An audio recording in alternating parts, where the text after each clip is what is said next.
یوسف ابن اسماعیل نبهانی رحمه الله واقعه راخلی په اندلس کې یو بادشاه او یو عاشق رسول په زولنو وتړه وی 1,00,000 دینار براوړي یا به 12 لک درهم راوړي او چې دا دې را نکړل تر مرګه به قیدي پروت نو دا ډېر مسکین ملاقاتي ورته جیل ته راغی حج ته روان نو دا ورته یو چیټۍ ولیکله چې زه فلانې د فلانې زوی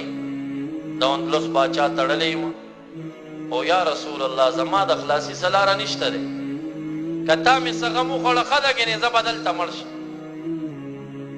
او دې حاجي ته یې ورکړه وې دا چیټۍ تا وکړه او د رسول الله مبارک جنګلې ته چې لهړې داسې ور واچوه پکې هغه چې حج نه واپس راځي او حاجیان کلي ته رارسېږي بادشاه څوک راولېږل دا قیدي ویست دی او ښایسته سړی ناست دی تجار دی د فارس 12 لک روپۍ بادشاه ته ورکړې دی خوشي بار ته چې راغی وي ته څوک ډېر احسان دی را سره وکړه وی د دې تپوس مه کوه خو زه کلي ته دې لاړ شه وی ما سره مهمان شه چې زه د اکرام وکړم ما سره دې لوی ښه کړي دي نو دې حکایت کې وی دومره عاجزه سړی و ما ته یې وي کور ته داسې نه ځم خو داسې ډاګو په دې خاورو کېناستو زه یم کېنول کېنه قیصه درته کوم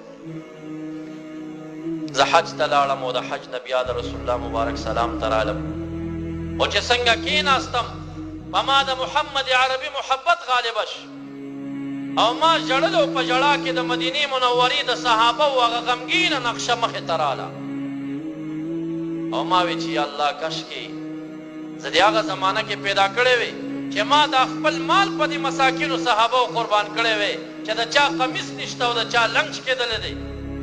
نو چې یا الله هغه وخت کې دې پیدا نه کړم نو اوس درنه دا دعا غواړم یا الله که دې وخت کې زما د محبوب د محمد مصطفی زړه کې څه ارمان وي څه حاجت او ضرورت وي زما په سرمایه په مال پوره کېږي الله ما ته هغه وښایه چې زه مال قربان کړم او رسول الله مبارک خوشحاله کړم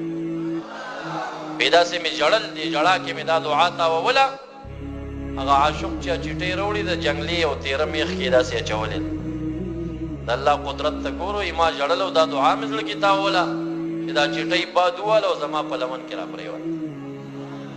ما چې چټۍ راواخیسته یې کې لیکل شوي زه فلانې د فلانې زوی د اندلس باچا تړلی یم یا رسول الله که تاسو مې څه غم وخوړه ښه ده ګینې زه به دلته مړ شمه وی زه پوه شوم چې د رسول الله مبارک دا خوښه ده چې زه دا قیدي نن په خپلو پیسو خلاص کړمه دا د الله اسباب داسې جوړ کړي زه رالم بادشاه ته مې ویل په دې نوم قیدي تا سره دی کور ته نه یم تللی ډایرکټ تا پسې رالم وی هغه راته وویل چې شته دی ته یې څه پېژنې ما وی زه خو یې پېژنم نه وی بیا نو څنګه 12 لکه درهم ورکړې ما وویل دې کې ستا کار نشته دی ستا کار پیسو سره دی خو سړی به راکې ستا مخکې مې پیسې ورکړې ته مې ترې خلاص کړې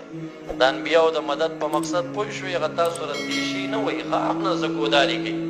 د هغې د مدد دغه مقصد دی چې هغه معجزتاً الله اسباب جوړوي دی مبارک سبب او ذریعه د مدد وګرځېږي دغه مقصد